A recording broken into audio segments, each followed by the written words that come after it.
Independent ডিজিটালে স্বাগতম। দ্রুত সময়ের মধ্যে বাংলাদেশে নির্বাচন দেখতে চায় আমেরিকা ও ভারত। সম্প্রতি ভারত থেকে ভারতে যে আমেরিকার বিদায়ী রাষ্ট্রদূত ছিলেন এরিক গার্সেটি, উনি এমন মন্তব্য করেছেন। মন্তব্যটি নিয়ে আমরা আলোচনা করব। আমাদের সঙ্গে আছেন জ্যেষ্ঠ সাংবাদিক সেলিম খান, সঙ্গে আছে আমি সুপ্রিয় শেখদার। সেলিম খান, শুরুতেই চলে যাই একদমই প্রাসঙ্গিক প্রশ্নে, যে আমেরিকা ও ভারত দ্রুত সময়ের মধ্যে বাংলাদেশে একটি গণতান্ত্রিক নির্বাচন ও গণতন্ত্র প্রতিষ্ঠা হয়েছে, এই পরিস্থিতি দেখতে চায়, আসলে কেন?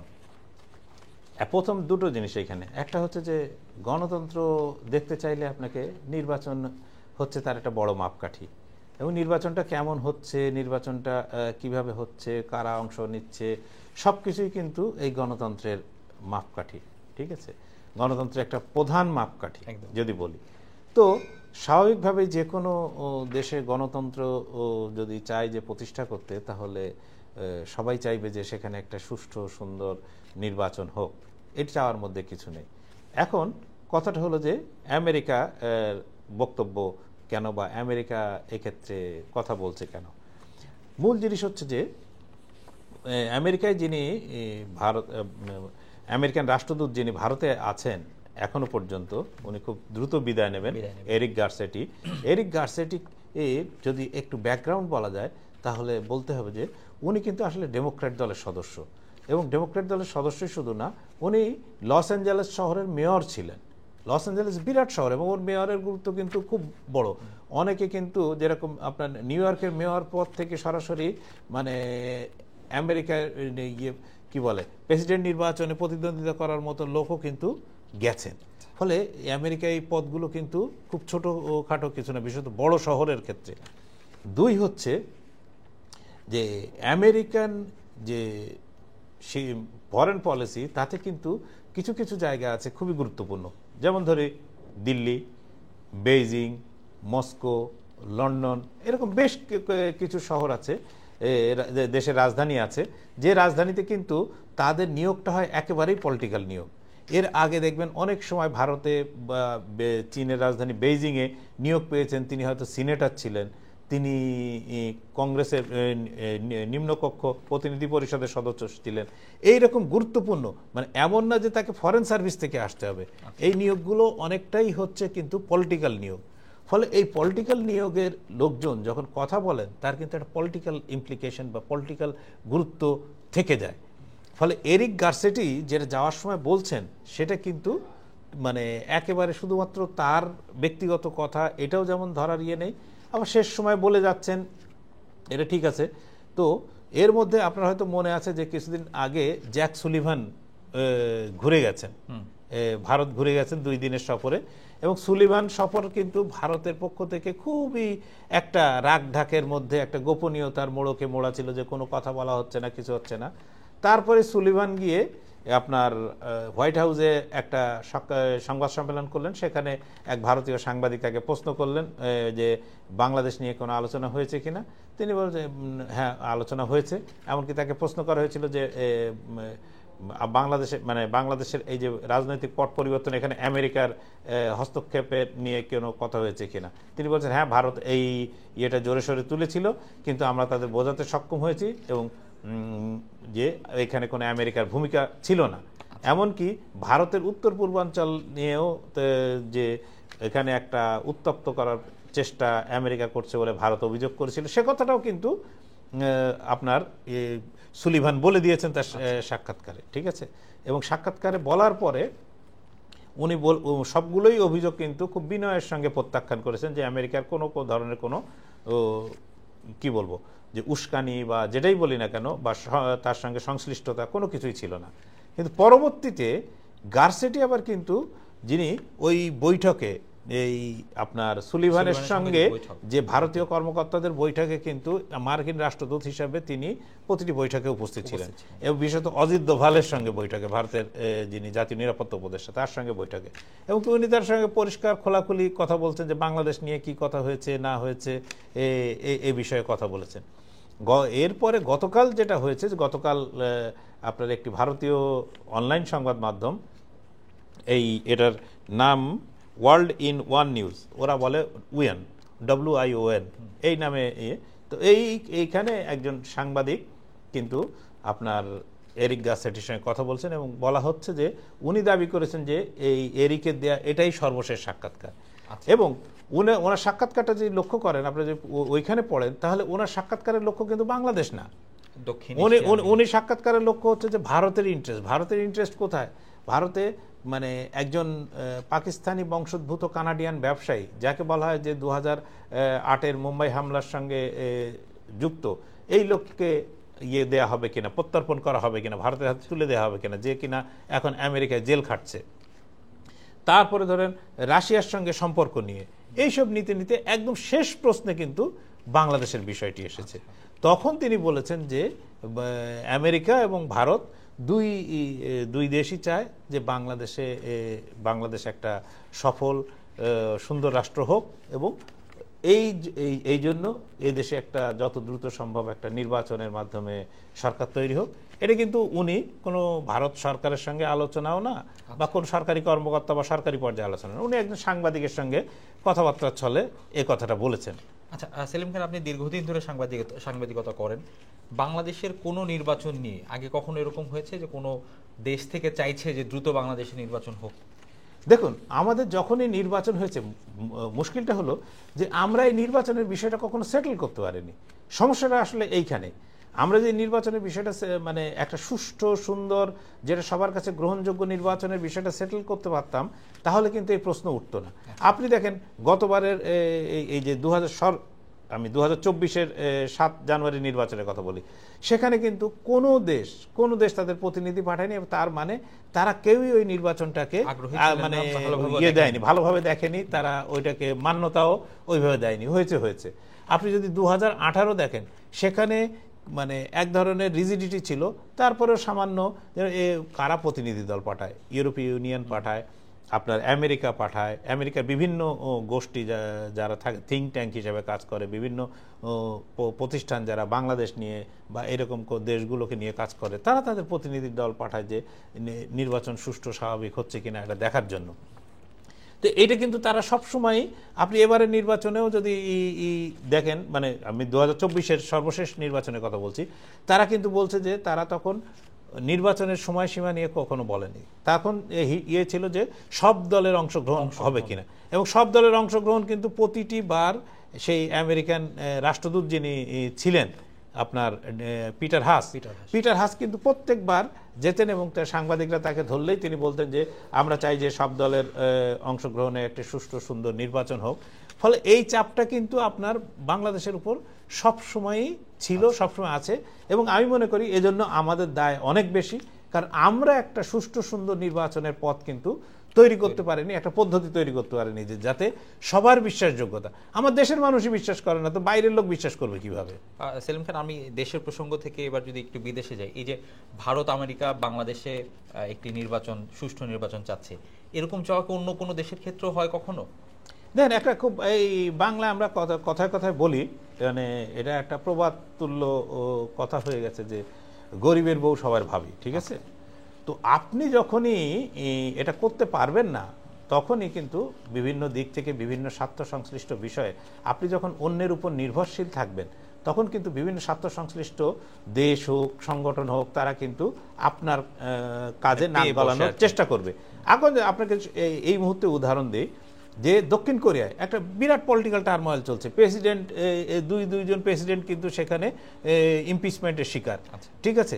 মানে একটা পার্লামেন্টের সঙ্গে প্রেসিডেন্টের একটা তুমুল লড়াই চলছে, কিন্তু দেশটা কিন্তু ঠিকভাবে এগিয়ে চলেছে, কারণ তার এই শাসন ব্যবস্থায় কে আছেন, এবং সরকারি অফিসগুলো বলেন, মানে আইন বলেন, যে মানে বিচার বিভাগ বলেন, কোনো কিছু চলতে কিন্তু দেশটা চলায় কিন্তু কোনো অসুবিধা হচ্ছে না। তারপরে দেশটা অত্যন্ত সম্পদশালী, দেশের মানে পার ক্যাপিটা ইনকাম অনেক বেশি, সেখানে কোনো দরিদ্র মানুষ নেই, বরং অনেক সমৃদ্ধ। ফলে এই দক্ষিণ কোরিয়া নিয়ে কিন্তু আপনি দেখবেন না কেউ কোনো আমেরিকা বা কেউ কোনো টু শব্দ করছে, তারা কিন্তু কেউ আমেরিকা বা ইউরোপ বা অন্য দেশেরা কার বিষয়ে কথা বলে হচ্ছে পাকিস্তান নিয়ে, কথা বলে দক্ষিণ মানে আফ্রিকার দেশগুলোকে নিয়ে, কথা বলে লাতিন আমেরিকা ভেনেজুয়েলা নিয়ে, ঠিক আছে? আবার এক একজনের সঙ্গে তারা এক এক রকম কথা বলে। বাংলাদেশ নিয়ে যে কথা বলে সেটা পাকিস্তান নিয়ে সঙ্গে বলে না, মানে তাদের এই কথার মধ্যেও ইউনিফর্মিটি নেই। এটা হচ্ছে তাদের স্বার্থের সঙ্গে যতটুকু দরকার স্বার্থের সঙ্গে যেটা যায় সেটুকুই তারা বলেন, এবং এটা বলেনই শুধু ওই যে আবারও বলছি যে আমাদের দুর্বলতার কারণে। আমরা যদি দুর্বল না হই তাহলে আসলে এই মানে থাকবে না। আচ্ছা সেলিম খান, আপনি শুরু থেকেই বলে আসছিলেন যে বাইরের দেশগুলো কেন আমার দেশে সুষ্ঠু নির্বাচন চায়। এই জায়গাটা আমি আপনাকে আরেকটু জিজ্ঞাসা করতে চাই যে আমাদের সম্প্রতি যে জুলাই অভ্যুত্থান বলা হচ্ছে, জুলাই বিপ্লব বলা হচ্ছে, সেই বিপ্লবে আমেরিকার মদত আছে বলে একটি অভিযোগ শোনা যায়। সেই আমেরিকাই আবার বাংলাদেশে দ্রুত নির্বাচন চাচ্ছে, বিষয়টিকে কিভাবে দেখছেন? একটা হচ্ছে যে যদি বলি এইটা একটা হচ্ছে অভিযোগ। এই অভিযোগ যারা এর মানে এই জুলাই মানে গণ অভ্যুত্থানের মাধ্যমে বিতাড়িত হয়েছেন বা ক্ষমতাচ্যুত হয়েছেন বা ক্ষমতা হারিয়েছেন, এখন নিপীড়িত হচ্ছেন, তারা এই অভিযোগটা আপনার করে থাকেন, একটা অভিযোগ। আর একটা হচ্ছে যে আপনার এই আমেরিকার পক্ষ থেকে যেটা বলা হচ্ছে সেটা সর্বক্ষণই তারা বলে যাচ্ছেন যে এই সঙ্গে তাদের কোনো সংশ্লিষ্টতা নেই। আচ্ছা, তাহলে আমরা কিন্তু একটা মাঝখানে পজিশনে আছি। আমরা কার সংশ্লিষ্টতা আছে কার সংশ্লিষ্টতা নেই এটা আসলে বলা কঠিন। তবে যার সংশ্লিষ্টতা থাক না কেন, আমি শুধু একটি কথাই বলবো যে এখানে কিন্তু এই ধরনের একটা ক্ষেত্র কিন্তু প্রস্তুত ছিল। 2024 নির্বাচনটা এতই একপক্ষীয় হয়েছিল যে মানুষ এইটা পরে আপনার বিভিন্ন ব্যাংকের খারাপ অবস্থা, অন্যান্য আরও অনেকগুলো বিষয় আস্তে আস্তে যুক্ত হওয়ার কারণে একটা পরিস্থিতি কিন্তু তৈরি হয়ে গিয়েছিল। সেই পরিস্থিতিতে কেউ যদি মদত দিয়েও থাকে, পরিস্থিতিটা আসলে থাকতে হবে। পরিস্থিতি না থাকলে কখনোই কেউ বাইরে থেকে, আপনি যদি আমার উপর ক্ষুব্ধ থাকেন তাহলে পেছন থেকে কেউ আপনাকে যদি উস্কানি দেয় তাহলে আপনি আমার উপর হামলা করতে পারেন, কিন্তু আপনি যদি আমার উপর ক্ষুব্ধ না থাকেন তাহলে কিন্তু আপনি কখনো আমার উপর হামলা করবেন। মানে বিষয়টা বল। এখন আমেরিকা ধরেন সে আমি যদি ধরেও নেই যে এইরকম কিছু ছিল, তারপরে তাদের স্বার্থ ও স্বার্থের পরিবর্তন হয়। একসময় এক এক স্বার্থ এক একবারে মনে হয়। কখনো যেই যে আপনি যদি ইসরায়েলের বিষয়টাই দেখেন, একসময় ইসরায়েলকে মানে একদম ওপেন চেক দেওয়া হয়েছে যে তুমি যা খুশি তাই করো, ব্ল্যাঙ্ক চেক যেটা বলে, যে ব্ল্যাঙ্ক চেক দেওয়া হয়েছে যে তুমি যা খুশি তাই করো, মানে একেবারে গাজা হোক যে কোনো জায়গায় তুমি মেরে ফাটিয়ে ফেলো। কিন্তু আবার এই শেষ মুহূর্তে এসে কিন্তু বাইডেন এবং ট্রাম্প দুইজনে মিলে ইয়েকে বাধ্য করছেন যে তোমাকে যুদ্ধবিরতিতে মানতে হবে। এখনো পর্যন্ত মনে হয় যে এই নেতানিয়াহু গড়িমসি করে যাচ্ছেন, কিন্তু তিনি কতদিন গড়িমসি করতে পারবেন সেটাও একটা বিষয়। তো জিনিস হচ্ছে যে তাদের স্বার্থের দেখেন, এই গত 2 বছর গত 15 মাস ধরে যে স্বার্থ ছিল, এই 15 মাসের মানে আপনার গত 12-13 মাস পর থেকে কিন্তু এই স্বার্থ কিন্তু আস্তে আস্তে আস্তে আস্তে চেঞ্জ, ফলে তাদের মধ্যেও চেঞ্জ আসবে না তা তো না। 2 নম্বর হচ্ছে যে আমেরিকায় শাসকের একটা পরিবর্তন হচ্ছে। আমি এটাই আপনার কাছে জানতে চাচ্ছিলাম সেলিম খান, যে যারা বাংলাদেশ থেকে চলে গেছে কিংবা আমি ক্ষমতাসীন যারা ছিল আওয়ামী লীগ, তাদের একটি ধারণা যে বাইডেন প্রশাসনের সঙ্গে ডক্টর ইউনূসের যে ঘনিষ্ঠতা, সেই ঘনিষ্ঠতা ডোনাল্ড ট্রাম্পের সঙ্গে নেই। আবার ভারতে যে আমেরিকান বিদায়ী রাষ্ট্রদূত, তিনি আবার নির্বাচনের কথা বলছে। মানে বিষয়টি কি এরকম যে প্রশাসক পরিবর্তনের সাথে সাথে বাংলাদেশের প্রতি স্বার্থর জায়গা পরিবর্তন হচ্ছে, নির্বাচনের জন্য প্রেশার দেওয়া হচ্ছে? একটা হচ্ছে যে যেটা ধরেন আমাদের মানে এটা বলেছিলেন যে বিশিষ্ট আইনজীবী স্বাধীন মালিক, যে আমরা সবসময় নিজেদের খুব গুরুত্বপূর্ণ ভাবি, কিন্তু আমরা যে এতটা গুরুত্বপূর্ণ না এটা আমরা মাঝে মাঝে ভুলে যাই। তো সেটা একটা। 2 নম্বর হচ্ছে যে বাইডেন প্রশাসন, মানে আপনি বলছেন যে ডক্টর ইউনূসের সঙ্গে বাইডেন প্রশাসন বা বাইডেনের ব্যক্তিগত সম্পর্ক ছিল। আসলে এইখানেই কিন্তু গোলটি পেকেছে। একই অভিযোগ কিন্তু ভারতের বিরুদ্ধেও, যে শেখ হাসিনার সঙ্গে ভারতের নেতৃত্বের একটা সুসম্পর্ক ছিল বা আছে এখনো। তো প্রথম কথা হচ্ছে যে বাংলাদেশ একটা দেশ, এর 18 কোটি মানুষ আছে। তারপরে দুটো দেশের মধ্যে সম্পর্ক হবে, দেশে দেশে মানুষে মানুষের সম্পর্ক। আপনি কেন মানে পার্টিকুলার ব্যক্তি ধরে কেন সম্পর্ক হবে কেন? তারপরে আমেরিকার ক্ষেত্রে একটা বড় পরিবর্তন হচ্ছে যে ডোনাল্ড ট্রাম্প আসছেন। তিনি আসার আগেই যে কাজ শুরু করেছেন, তিনি আগেই অনেক কথা বলেছেন, আর আসার পরে যে যে প্রেসক্রিপশন দিচ্ছেন এ তো মানুষ দেখেই আটকে উঠছে। ফলে উনি বাংলাদেশ নিয়ে কি ভাবছেন এটা বা তার প্রশাসন ভবিষ্যতে কি করবে এটা নিয়ে আগাম মন্তব্য করা বোকামি ছাড়া কিছু না। কিন্তু যে ইঙ্গিত মানে আমেরিকানদের যে বিদায়ী রাষ্ট্রদূত যেটা বলে গেলেন, তার থেকে খুব পরিবর্তন এখানে আসবে বা নাও হতে পারে। আবার হতে পারে যে ডোনাল্ড ট্রাম্প এই বাংলাদেশ বিষয়টা তার কাছে কোনো হেডেক বলে তিনি মনে করছেন না, এটা এরকম হতে পারে। আচ্ছা, এবার একটু নির্বাচন প্রসঙ্গে আসি, যে গত 16 ডিসেম্বর আমাদের প্রধান উপদেষ্টা একটি ঘোষণা দিয়েছিলেন যে নির্বাচন কবে নাগাদ হতে পারে, যদিও সেটি সুস্পষ্ট না।